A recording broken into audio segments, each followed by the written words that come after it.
Hyperbolic function. आज की video में हम हाइपरबोलिक फंक्शन के बारे में पढ़ेंगे।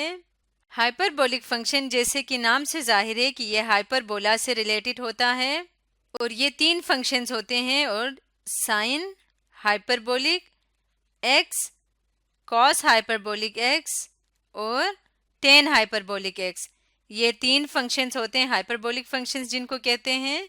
इसको अक्सर हम कंफ्यूज करते हैं trigonometric function sine x, cos x और टेन एक्स के साथ, जबकि हाइपरबोलिक फंक्शन ट्रिग्नोमेट्रिक फंक्शन से डिफरेंट है। तो सबसे पहले हम इस चीज़ को समझते हैं कि इन दोनों में क्या डिफरेंस है, हाइपरबोलिक फंक्शन में और ट्रिग्नोमेट्रिक फंक्शन में, तभी हमें हाइपरबोलिक फंक्शन की ज़्यादा अच्छी समझ आएगी।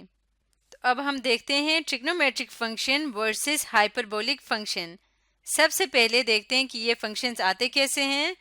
ट्रिग्नोमेट्रिक फंक्शन जैसे कि हम जानते हैं यूनिट सर्कल के ऊपर डिफाइन किया जाता है, जबकि हाइपरबोलिक फंक्शन हाइपरबोला के ऊपर डिफाइन होता है। अब ट्रिग्नोमेट्रिक फंक्शन में जो इक्वेशन यूज की जाती है यूनिट सर्कल की वो है x square plus y square is equal to 1।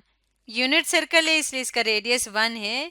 और हाइपरबोलिक फंक्शन में यूनिट हाइपरबोला यूज होता है जिसका फंक्शन है x square minus y square is equal to 1। आप देख सकते हैं इन दोनों के ग्राफ में भी वाज़े डिफरेंस हैं। इस सर्कल के ऊपर जो एरिया शो हो रहा है, अगर हम इसमें राइट ट्रायंगल कंस्ट्रक्ट करें तो इस तरह से होगा। और हम जानते हैं कि जो वर्टिकल डिस्टेंस होता है वो किसके इक्वल होता है, आर साइन थीटा के इक्वल होता है। और क्योंकि यहाँ पे आर 1 है इसलिए ये इक्वल होगा साइन थीटा के, या हम इसको साइन टी कह सकते हैं अगर हम इस एंगल को टी नाम दे दें। और इसी तरह से जो वर्टिकल हॉरिजॉन्टल डिस्टेंस होता है, ये जो पॉइंट शो हो रहा है इस पॉइंट से यहाँ तक का जो हॉरिजॉन्टल डिस्टेंस है ये किसके इक्वल होता है, x cos r cos theta के इक्वल होता है। आर क्योंकि 1 है तो यहाँ पे कॉस थीटा की जगह पे हमने लिखा हुआ है टी, तो ये आ जाएगा कॉस टी के इक्वल। जबकि यहाँ पे जो वर्टिकल डिस्टेंस होता है वो इक्वल होता है साइन हाइपरबोलिक टी के इक्वल, और यहाँ पे जो हॉरिजॉन्टल डिस्टेंस होता है वो इक्वल होता है कॉस हाइपरबोलिक टी, और यहाँ पे एंगल है टी। इसके अलावा अगर हम इन दोनों केसेस में एरिया को स्टडी करें, यहाँ पे जो पिंक कलर का शेडेड रीजन है ये क्या बन रहा है, एरिया ऑफ अ सेक्टर बन रहा है। और किसी भी सर्कल के एक सेक्टर का एरिया हम कैसे फाइंड करते होते हैं, A is equal to half times R square theta, इसका फॉर्मूला होता है। अब क्योंकि यहाँ पे रेडियस 1 है तो आर स्क्वायर भी 1 होगा और थीटा की जगह पे है टी, तो A is equal to half T. और यहाँ से अगर हम टी की वैल्यू निकालें तो ये आ जाता है 2a के इक्वल। इसका मतलब जैसे जैसे एंगल चेंज हो जाएगा एरिया भी डबल होता जाएगा, यानी कि एंगल और एरिया में एक डायरेक्ट रिलेशन है। हम इसको लिख सकते हैं T is directly proportional to A, T is directly proportional to A, T A के साथ डायरेक्टली प्रोपोर्शनल है। इसी तरह से अगर हम हाइपरबोलिक फंक्शन के केस में देखें तो इसमें जो पिंक शेडेड रीजन है, जो एरिया शो हो रहा है, अगर हम इसका डायरेक्ट इस तरह से फॉर्मूले से तो फाइंड नहीं कर सकते, लेकिन अगर हम इन जनरल देखें तो जैसे जैसे टी की वैल्यू आप बढ़ाते जाएंगे ये लाइन ऊपर को जाती जाएगी इस तरह से।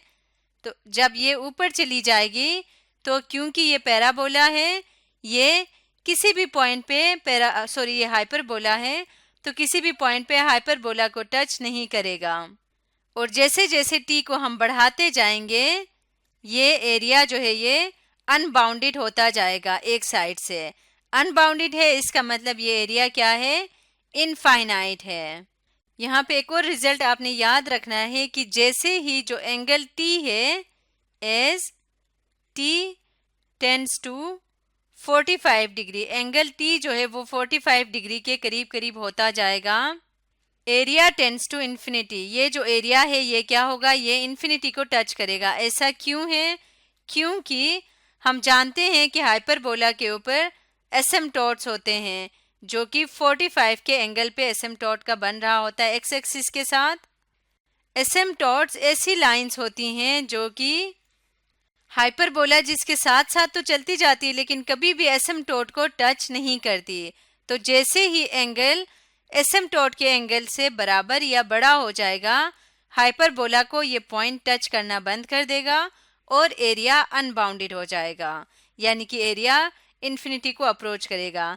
इसका मतलब एंगल में और एरिया ऑफ अ हाइपरबोला का जो ये एरिया है इसमें कोई डायरेक्ट रिलेशन नहीं है। तो आपने हाइपरबोला के केस में ये दो रिजल्ट्स को याद रखना है। ट्रिग्नोमेट्रिक फंक्शन और हाइपरबोलिक फंक्शन दोनों टोटली डिफरेंट हैं। ट्रिग्नोमेट्रिक फंक्शन यूनिट सर्कल के ऊपर डिफाइन होता है और इसमें जो एरिया ऑफ अ सेक्टर होता है वो हमेशा एंगल से रिलेटेड होता है, डायरेक्टली प्रोपोर्शनल होता है। जबकि हाइपरबोलिक फंक्शन में जो एंगल है वो एरिया एंगल के साथ डायरेक्टली प्रोपोर्शनल नहीं होता। अब हम हाइपरबोलिक फंक्शन की वैल्यूज को देखेंगे कि ये किसके इक्वल होता है। तो यहाँ पे साइन हाइपरबोलिक टी, सबसे पहले साइन से स्टार्ट करते हैं। साइन हाइपरबोलिक टी इक्वल होता है e raise to the power T plus e raise to the power minus T over 2। ये साइन हाइपरबोलिक टी का फॉर्मूला है। यहाँ पे जो भी एंगल होगा ये ई के पावर में उसी को लिखा जाएगा। इसी तरह से कॉस हाइपरबोलिक टी इक्वल होता है ई पावर टी और यहाँ पे आता है माइनस ई पावर माइनस टी। आपने जस्ट ये डिफरेंस याद रखना है कि साइन के केस में प्लस होता है और कॉस के केस में माइनस होता है ओवर 2। इसी तरह से टेन हाइपरबोलिक टी कैसे फाइंड होता है, ये बिल्कुल ऐसे ही फाइंड होता है टेन को, क्योंकि हम लिख सकते हैं साइन ओवर कॉस।